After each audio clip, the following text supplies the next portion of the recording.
guys! Welcome back to my channel. So for today's video ay meron akong i-share sa inyo na makeup brushes.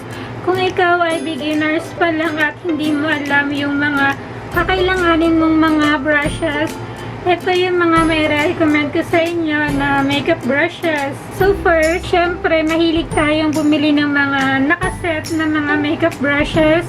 Pero hindi naman lahat yun is nagagamit talaga natin, diba? Ako kasi, mahilig talaga akong bumili ng mga ganong brush, mga nakaset na kasi ang ganda nila tignan. So, ang dami-dami nila. Tsaka, makakamura ka kasi kapag ka nakaset na. Pero, ang pangat lang doon kasi, hindi naman lahat yun is magagamit mo talaga, diba? So, mas okay sa akin na bumili na lang ng mga separate yung kakailanganin mo talaga, yung magagamit mo talaga, okay? So, mag-start na tayo. Siyempre, pag nag-a-apply tayo ng BB cream or foundation, ako kasi BB cream lang, ito yung ginagamit ko. Ito, ayan. Sobrang dense niya. Yung siksik siya. Ang tawag dito is kabuki mushroom brush yung tawag dito. Nabili ko to sa Landmark. Sa Trinome. 100 plus lang. So, mura lang siya, kaya nyo siyang bilhin. Siyempre, after natin maglagay ng BB cream or foundation is kakailanganin natin ng powder brush. Ang brush na to is from mariampessyh. Ito yung powder brush. Maganda tong pang powder. Ayan, maganda siya. Kung kakailanganin natin ng powder brush, dapat hindi nawala yung powder brush, okay? Ito yung ginagamit ko at saka ito. Sobrang laki, diba? Yung ginagamit ko ang powder. And then, syempre, after natin mag-powder, magkukontour tayo. Ito yung ginagamit kong pang contour. Sa Landmark ko rin siya nabili. Artist Studio yung brand niya. 100 plus lang din to. Medyo siksik siya. Ayan, medyo dense. Tapos parang pa-angled siya. Maganda itong pang-contour, yung mga medyo pa-angled. Maganda siyang pang-contour. Ito talaga yung ginagamit kong pang-contour. And then, pagdating naman sa blush on, ito yung magandang gamiting brush. Ayan. Makita nyo naman, gamit ko na siya. From Mama Anklets din. Blush brush. Ayan. Pwede nyo rin naman itong gamitin pang blush, pero kasi baka maghalo yung kulay, punasan nyo na lang ng mabuti. Maganda rin siyang pang blush. And after natin mag-blush on, magkilay tayo. Sa pangkilay naman, maganda yung ganito. Ayan. Yung magkabilaan na. Kailangan mo ng angle brush. Kung gumagamit ka ng powder sa yung kilay, maganda to. Tsaka dito sa unahan, parang may faded effect sa unahan ng kilay mo. And then, syempre, kakailanganin mo ng spoolie. Pang brush ng kilay. Syempre, magandang i-brush mo yung kilay mo. Kasi ang pangat pagka hindi naka-brush, halata talaga siya. Mas magandang naka-brush siya. Okay. And then, after mo magkilay, meron ka ng pang-contour, meron ka ng pang-blush on. Ang next naman ay, syempre, ang mahalaga yung eyeshadow.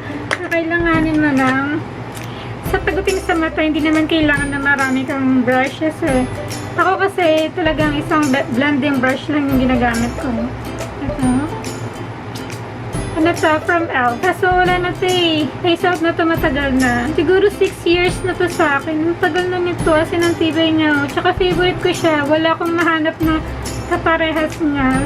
Sana nga meron akong mahanap. Kasi pagdating sa mata, ang magandang mga brush, natural brush. Yung natural brushes kasi maganda siya sa mga powder, lalo na sa eyeshadow, maganda siya. Kasi pagka synthetic, may pagka sila, parang nylon, parang nylon yung nila. Parang ganito. Parang ganito. Hindi siya ganun kalambot. Maganda talaga yung mga natural brushes kesa sa synthetic pagdating sa eyeshadow. basta mga powder na mga makeup, maganda siya pagka natural hair yung ginagamit ng brush. Kaya ito, hindi ko naman natural hair to, pero feeling ko natural hair. Kasi maganda to, mag-pick up ng eyeshadow. Talagang maganda yung pagkaka-blend, maganda yung pagkakalagay. Kaya nakukuha niya talaga yung pigment. Kaya pagdating sa eyeshadow, isa lang, blending brush lang, okay na. Basta natural brush. Pero kung wala kayong mahanap nito, syempre face out na to. Ito yung marirecommend ko. Sa Landmark din, to Artist Studio. Blending brush nila yung pang may pagka-round.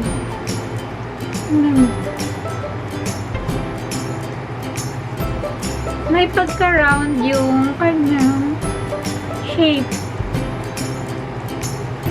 Focus. Rounded yung shape niya. Maganda talaga pang eyeshadow yung mga blending brush. And kung may paggagamitan pa kayo ng ibang kulay, punasan nyo na lang.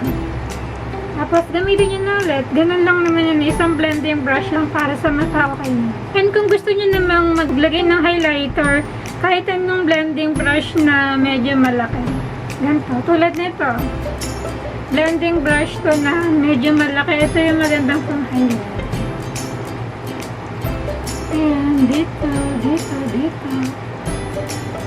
So, ito lang naman yung talagang kakailanganin nyo kung kayo ay beginners pa lang sa pag-makeup.